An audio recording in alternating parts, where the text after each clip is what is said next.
Assalamualaikum sahabat terkasih. Kali ini aku ingin berbagi cerita tentang makhluk jahat itu yang membelenggu diriku hingga aku tidak bisa bergerak.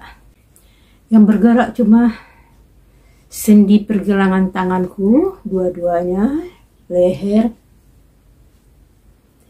dan telapak kakiku. Cuma itu yang bisa bergerak. Aku seperti terbelenggu dari mulai pangkal leher, bahu ini, kedua tangan, kemudian pinggang sampai kedua tangan, kedua tangan ini ke paha dan pergelangan kaki. Waktu itu aku terbangun untuk sholat subuh, dan begitu aku mau bangun, aku tidak bisa bergerak. Yang bisa digerakkan cuma pergelangan tanganku, kepala, sama kaki. Aku telah menghimpun seluruh energiku untuk melawannya agar aku bisa bangun, tapi tidak bisa. Sudah aku istighfarkan juga, tapi tetap tidak bisa digerakkan badan ini, hingga akhirnya aku nangis. Waktu itu adikku mau pesta pernikahan di Jakarta. Keluarga aku dari Padang baru tiba hari itu. Malam itu tanteku datang ke rumah, dan begitu dia lewat, aku bilang, "Tante, itu bahunya sakit ya?" "Iya," dia bilang gitu kan. "Terus sampai ke belikat ya sakitnya?" "Iya," dia bilang gitu. "Sampai ke pinggang ya sakitnya?" "Iya," dibilang begitu. "Kok kamu tahu sih?" Saya langsung bilang, "Sini aku pijitin." Jadi aku pijitin malam itu tanteku. Karena keluarga aku baru datang dari Padang, selesai tanteku dipijit, semua pada rebutan minta dipijit. Ibuku, adik-adik, semuanya minta dipijit. Nah, jadi malam itu aku pijitinlah mereka itu semua yang minta dipijit. Setelah itu aku tidur, dan bangun tidur terjadilah peristiwa itu. Aku tidak bisa bangun, seluruh badanku seperti terbelenggu dengan besi yang sangat kuat sehingga tidak bisa digerakkan sama sekali. Aku sampai menangis, memanggil-manggil ibuku, "Kok bisa aku mengalami hal seperti ini?" Gitu.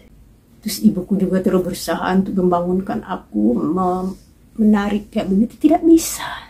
Kemudian ibuku tersadar dan bilang, "Oh iya, kamu semalam kan habis mijitin orang-orang. Jangan-jangan yang mijit itu bukan kamu." Jadi dia minta balasan. Jadi dia minta agar orang-orang itu ada ngasih syaratnya, harus bayar. Kita kan semua gak ada yang bayar sama kamu. Barangkali dia marah. Begitu ibuku bilang begitu, aku jadi tambah sedih. Itu kan amal solehku. Kok bisa aku diperlakukan kayak begini atas sebuah amal soleh? Dalam keadaan menangis, aku berkata sama Allah, "Ya Allah, ajaran Islam yang sampai kepadaku adalah setiap kita berbuat kebaikan seperti menanam sebuah biji yang tumbuh sebuah pohon. Dari pohon itu bercabang 7, dan setiap cabang itu bercabang lagi 7, dan setiap cabang itu tumbuh ranting 7. Dan setiap ranting itu tumbuh buah 7 tangkai." Begitulah balasan kebaikan dari Islam terhadap umatnya yang membuat kebaikan. Kenapa aku berbuat kebaikan untuk keluargaku, aku dibalasin seperti ini, ya Allah? Tubuhku tidak bisa bergerak. Pada saat saya berkata tubuhku tidak bisa bergerak, tiba-tiba itu belenggu seperti pecah dan hilang. Saya langsung duduk. Alhamdulillahirrabbilalamin. Saya langsung bisa berdiri. Masya Allah.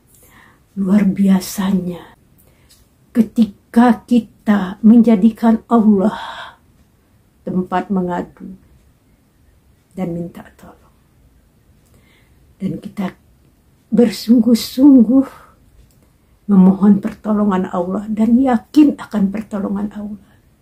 Insya Allah ada pertolongan dari Allah untuk kita. Aku bilang sama ibuku, di dalam Islam kalau kita berbuat amal soleh itu balasannya dari Allah. Jadi tidak perlu minta-minta bayaran balasan apa-apa. Dan kemudian aku berkata kepada Allah, ya Allah, aku tidak mengharapkan ilmu, pengetahuan, kemampuan, keahlian dari makhluk yang jahatnya seperti itu. Aku hanya menginginkan sesuatu dari sisi Engkau, karena ajaran Engkau aku yakini benar, maka aku yakin akan balasannya juga seperti yang Engkau ajarkan itu lewat Rasulullah. Aku tolak semua diberikan untukku dengan maksud menjadi bertentangan dengan ajaran Engkau. Aku hanya ingin sesuatu yang mendapat keridhaan Engkau, dan itu dari sisi Engkau.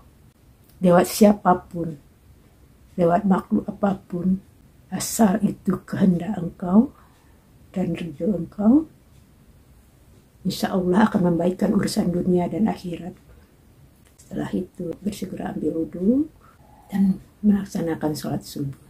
Sekianlah info yang ingin aku bagi kepada sahabat, bahwa dalam kita berzikir seperti dengan sholat, waktu kita sholat, mereka akan mengganggu kita agar kita tidak bisa khusyuk, agar kita berhenti untuk mengingat Allah. Sehingga yang kita ingat adalah kebaikan kebesaran-kebesaran kita sendiri. Begitu juga dalam zikir. Mereka akan berusaha menghentikan zikir kita agar berhenti di dalam mengingat Allah, berhenti dalam membesarkan Allah, dan membesarkan Dia yang telah memberikan sedikit keahlian kepada kita, dan kemudian kita tunduk pada aturan-aturannya yang ternyata bertentangan dengan aturan Islam. Jadi hati-hati kita dalam berzikir, karena peristiwa itu bisa terjadi pada diri kita.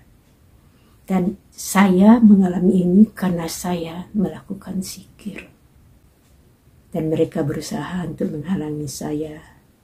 Seperti layaknya kita berusaha untuk khusyuk dalam sholat kita, dan mereka berusaha menghalanginya. Sesuatu yang mendekatkan diri kita kepada Allah pasti akan dihalangi dengan berbagai cara. Hanya itu yang ingin saya sampaikan kepada sahabat. Sekiranya info yang saya sampaikan ini bermanfaat untuk sahabat, silahkan dibagikan agar yang lain mendapat manfaat dari info tersebut. Semoga kita selalu dalam lindungan kasih sayang Allah dan terjauh dari segala sesuatu yang akan merugikan dunia dan akhirat kita.